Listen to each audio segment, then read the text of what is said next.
Hola, ¿cómo están? Les doy la bienvenida a esta edición especial de fin de semana de Conexión Global con las noticias internacionales que marcaron estos últimos 7 días. Vamos a partir con Ucrania, los aranceles, Groenlandia. Todos estos fueron los temas principales del primer discurso del presidente Donald Trump frente al Congreso de los Estados Unidos, con protestas tanto afuera del Capitolio como al interior. Darío Rifo nos cuenta más. And to my fellow citizens, America is back.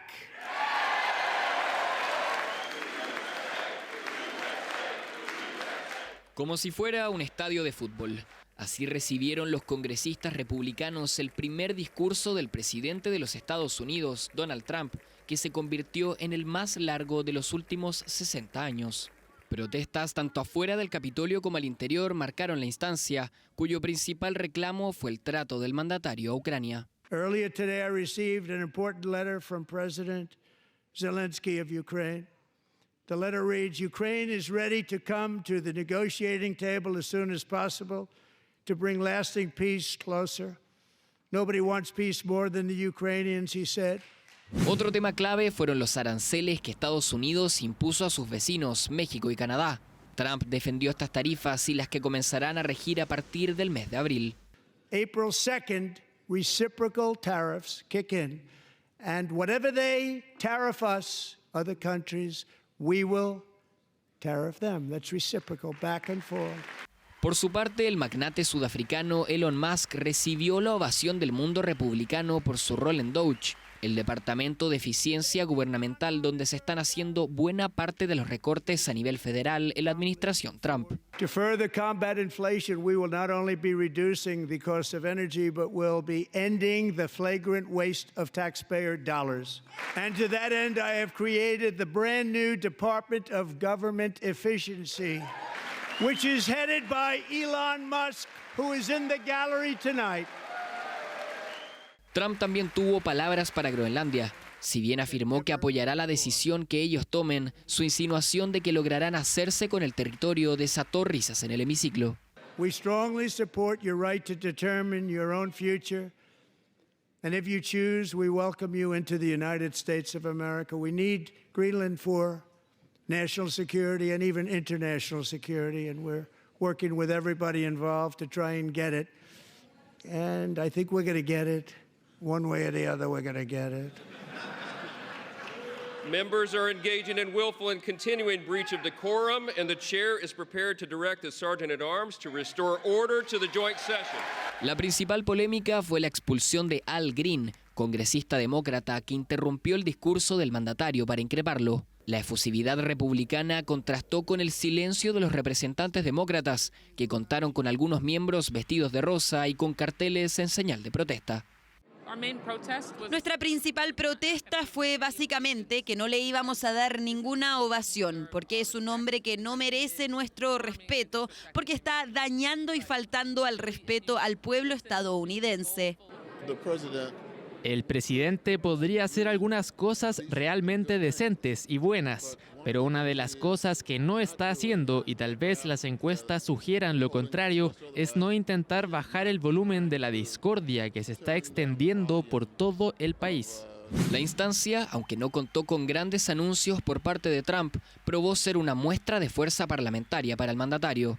El Partido Republicano cuenta hoy con la mayoría en ambas cámaras, por lo que el Congreso será una de las principales herramientas de su administración. Pam Hemphill irrumpió en el Capitolio de Estados Unidos hace 4 años, el 6 de enero. Recientemente visitó Washington y habló con CNN sobre por qué quiso volver al lugar y disculparse ante los agentes de la policía. Veamos.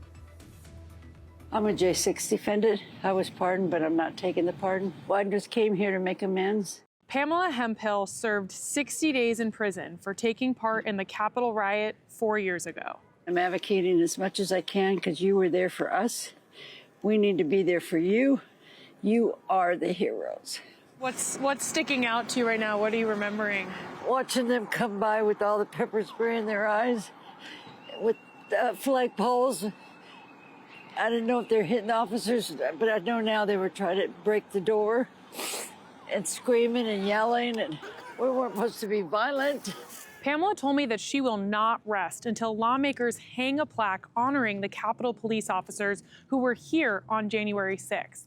Congress passed a law back in 2022 to hang that plaque that former President Joe Biden signed, but that plaque is still not hung. I want to get that plaque up there for them.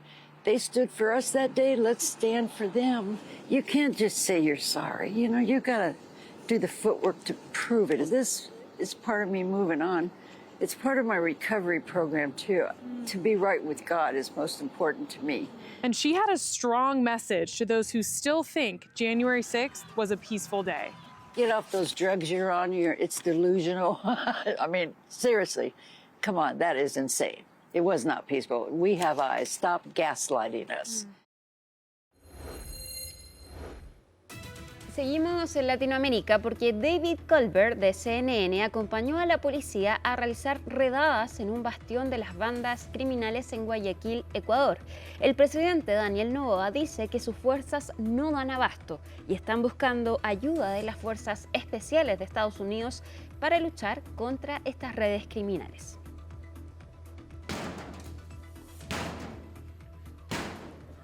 The officers here just asked me to put on my helmet. It gives you a sense of just how insecure this area is right now. We're on a police raid here in Ecuador. This is a country that has been overridden by gang and cartel violence, and they're now asking for backup. The question is, could that backup, those reinforcements, come from the United States? The president here in Ecuador, Daniel Noboa, says his forces are stretched way too thin as they're trying to fight these criminal networks that have really taken hold of a country that was known as Latin America's island of peace. But here's where the situation gets interesting. Let's go back to late January, President Trump's inauguration. Sitting front and center was President Noboa. Now, Trump has already suggested he's interested in sending U.S. special forces to go after cartels, to target those criminal elements. A lot of countries, like Mexico, say they don't want U.S. forces infringing on their territory. But Ecuador, they seem more open to it. President Noboa willing to accept the added resources. So what happens next in this raid, on these streets, in this country, could reshape the drug war. It could really change the focus of how President Trump is looking at Latin America, and potentially it could even mean U.S. troops coming down south of the border.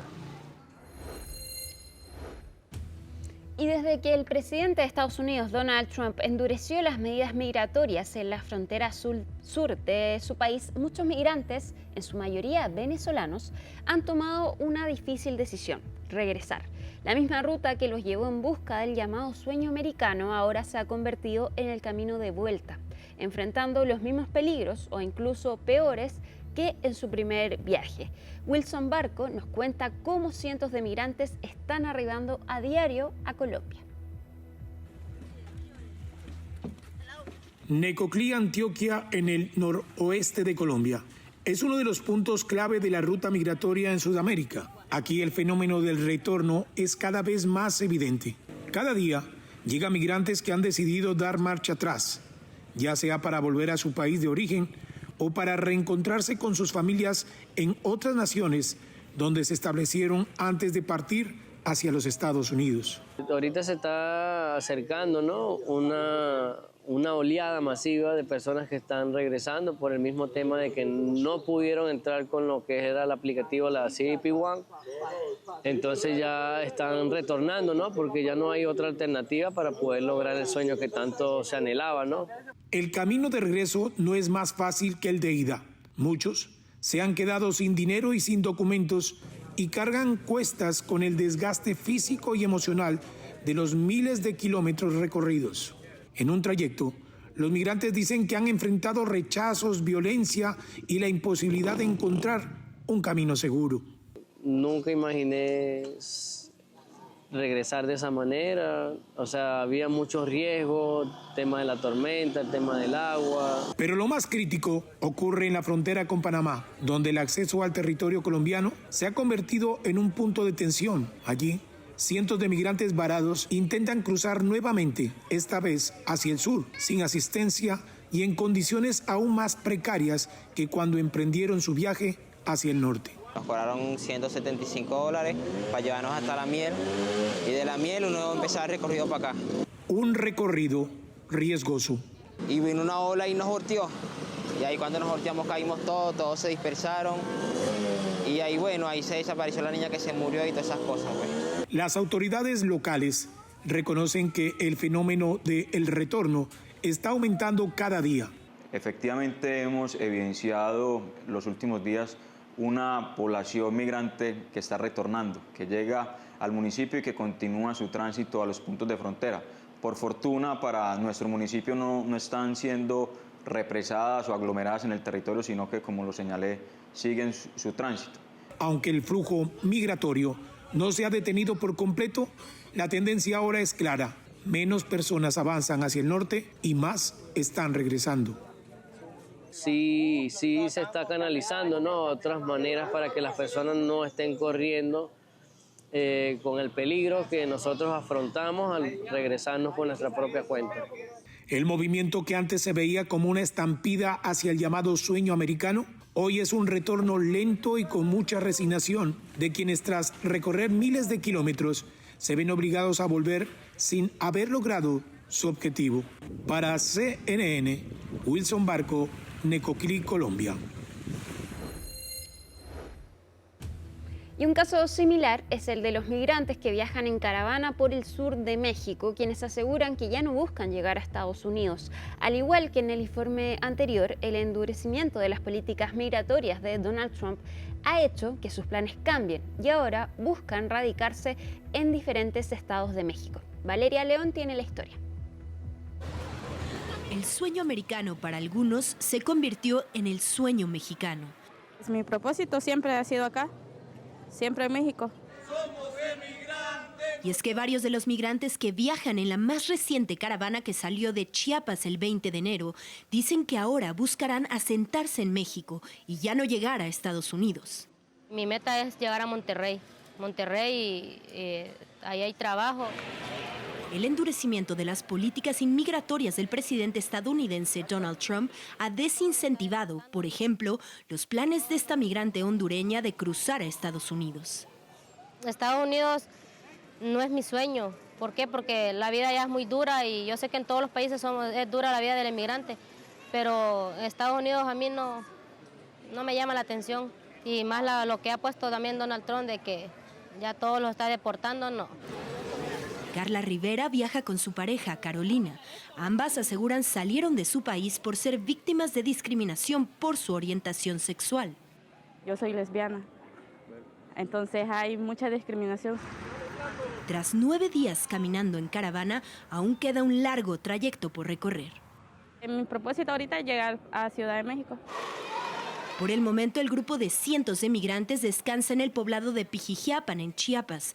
Y aunque el camino ha sido duro, los pies se nos enllagan, pero nos ayudamos unos a otros. El viaje en caravana, afirman, les brinda mayores oportunidades para avanzar en su travesía, pues en algunos puntos, al estar en grupo, reciben más apoyo tanto de la comunidad como del gobierno. Y entre ellos los planes varían. Mientras unos buscan radicarse en estados del norte, la idea es llegar a Sonora, ya en Sonora pues quedarme a trabajar, ¿verdad? Si hay posibilidad. Otros planean quedarse en el centro del país. Llegar a Ciudad de México para poder trabajar, lograr trabajar para poder sostener a nuestras familias que dejamos al lado de atrás, ¿verdad? Y algunos, como Medrano, aún analizan a dónde llegar. Puede ser que nos podamos radicar como tal en Ciudad de México, puede ser Puebla, puede ser Monterrey. Hay que meter los papeles. Pero la mayoría coincide en la necesidad de tramitar su solicitud de asilo en México. Queremos un refugio aquí en México para poder trabajar. La entidad encargada de este trámite es la Comisión Mexicana de Ayuda a Refugiados, la Comar. CNN documentó la saturación que muestra la oficina ubicada en el Estado de México por el incremento de solicitudes.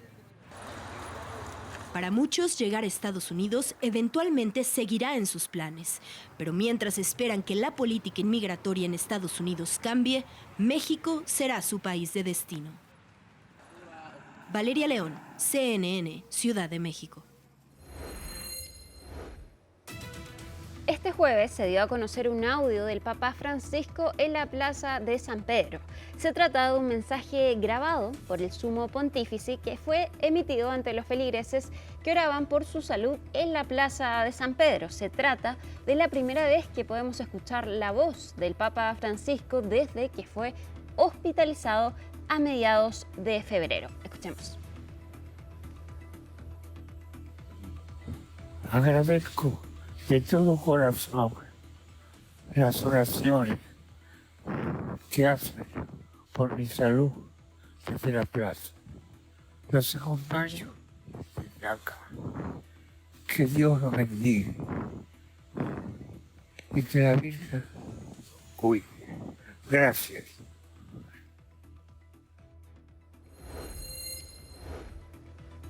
Y el Papa Francisco es una figura que no solo ha influido en el devenir de la Iglesia Católica, sino que también en la vida de muchas personas, independiente de su religión. Gracias a su carácter cercano y extrovertido, muchos han logrado acercarse a él para tejer un vínculo inolvidable. El protagonista de la siguiente historia supo ganarse su amistad tras conquistarlo a través del paladar. ¿Cómo lo hizo? Pau Mosquera nos cuenta. La gastronomía italiana es famosa en todo el mundo, pasta, pizza, pero también el helado. Ahora bien, el helado favorito del Santo Padre no es justamente italiano. Se prepara en Italia, sí, pero lo produce un argentino. Sebastián Padrón, oriundo de La Plata, decidió abrir en 2018 esta heladería en Roma. Dado que el local se sitúa a escasos 700 metros de la Ciudad del Vaticano y que comparte país de origen con el Papa, su esposa le animó a enviar un poco de su producto para que lo probara. No sabíamos cómo y ella se acercó hasta San Pedro, preguntó a uno de los guardias de ahí, suizo, y le dijo, sí, tráigalo, que nosotros le entregamos todo lo que traen para el Santo Padre y se lo damos. Bueno, y ahí fue que le preparé 4 kilos y se lo llevé. Se lo dieron y lo comió, le gustó. Y ahí empezó a comprarnos helado. Se volvió un cliente más. Y no un cliente cualquiera, ya que desde entonces realiza pedidos de forma bastante seguida. Y normalmente son 1 o 2 veces por mes. Más o menos estamos en 6 o 8 kilos cada vez que ordenan. Pedidos que se restringen a unos sabores muy concretos. Dulce de leche siempre, después le gusta mucho el mango y el limón. Un vínculo creado por el helado que, en 2020, derivó en una llamada del propio Papa para invitarlo a él y a su familia a su residencia en el Vaticano. Uno al inicio no sabe, vas a ver el Papa, no sabes cómo comportarte, y después él hizo que nosotros nos sentíamos bien. Digo siempre cuando me preguntan, yo digo lo mismo, era como hablar con el vecino de mi casa, igual. Re simple, re humilde, re sencillo, re normal. Aunque ya ha pasado tiempo desde ese encuentro, el Papa sigue muy presente en Sebastián y su familia, sobre todo ahora que se encuentra hospitalizado. Que se recupere, que hacemos lo que él siempre pide, rezar por él, que él siempre pide eso. Somos optimistas, tenemos fe, pensamos que va a andar bien. Para CNN, Pau Mosquera, Roma. Por primera vez, científicos de la NASA han capturado con precisión el momento en que un avión supersónico rompe la barrera del sonido. Empresas como Boom Supersonic y proyectos como Quest de la NASA buscan revivir los vuelos comerciales a velocidades supersónicas con tecnologías más eficientes y silenciosas. ¿Estamos cerca de una nueva era de la aviación supersónica? Veamos. Por primera vez en la historia, científicos de la NASA han logrado hacer visible lo invisible, capturando el momento exacto en el que el avión supersónico de prueba XB-1 de Boom Supersonic rompió la barrera del sonido.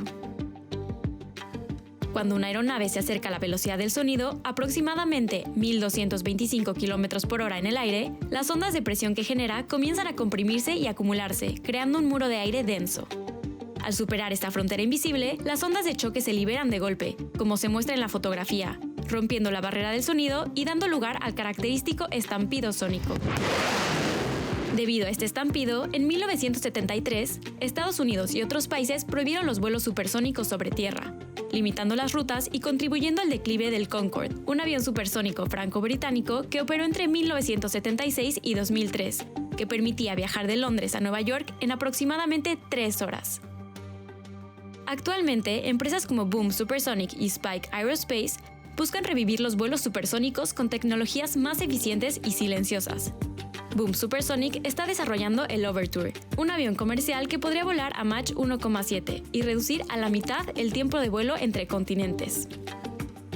Por su parte, el proyecto Quest de la NASA y Lockheed Martin pretende demostrar que el estampido sónico puede reducirse a un leve golpe mediante la geometría del X-59, lo que podría permitir que los aviones supersónicos vuelen sobre tierra nuevamente.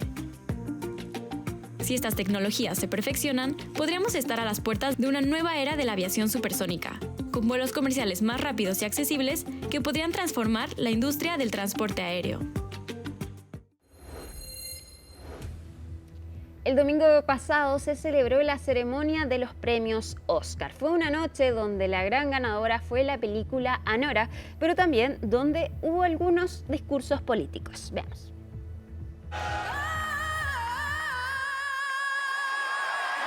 La edición número 97 de los premios Oscar comenzó con música excelente y una advertencia sobre los discursos largos por parte del presentador Conan O'Brien. We'll cut to John Lithgow in the audience looking not angry, but slightly disappointed.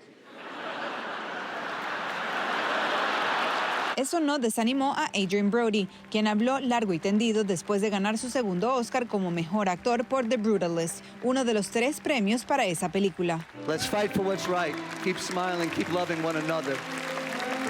Let's rebuild together. Slava Ukraine. Las notas políticas de la noche abarcaron desde la presentadora Daryl Hannah hasta los ganadores israelí y palestinos del documental No Other Land. The atrocious destruction of Gaza and its people, which must end. The Israeli hostages brutally taken in the crime of October 7th, which must be freed. La ceremonia contó con homenajes a los bomberos de Los Ángeles y al legendario Quincy Jones. Quincy was love. Lived out loud. Y fue una noche de hitos para el diseñador de vestuario de Wicked, Paul Tazwell. I'm the first black man to receive a Costume Design Award. A la ganadora del premio a la mejor actriz de reparto, Emilia Pérez, Zoe Saldaña. And I am the first American of Dominican origin to accept an Academy Award, and I know I will not be the last. And the Oscar goes to Kieran Culkin. Como se esperaba, el premio al mejor actor de reparto fue para Kieran Culkin por A Real Pain. I have no idea how I got here. I've just been acting my whole life. Mikey Madison. Pero sobre todo fue una noche de cuento de hadas para Anora. La película independiente ganó 5 Oscar, incluyendo el de mejor actriz para Mikey Madison. I grew up in Los Angeles, but Hollywood always felt so far away from me. Los otros 4 trofeos de Anora fueron para Sean Baker por el guión original, edición de la película. I saved this film in the edit, trust me. That director should never work again. Ese director, por supuesto, era el propio Baker, quien regresó al escenario para recibir el premio al mejor director. Y una vez más, el premio más importante de la noche, la mejor película. To all of the dreamers and the young filmmakers out there, tell the stories you want to tell. Tell the stories that move you. I promise you, you will never regret it. And one last thing, I want to thank the Academy for recognizing a truly independent film. This film was made on the blood, sweat, and tears of incredible indie artists, and long live independent film. Yeah. Para el Minuto Hollywood, soy Clara López.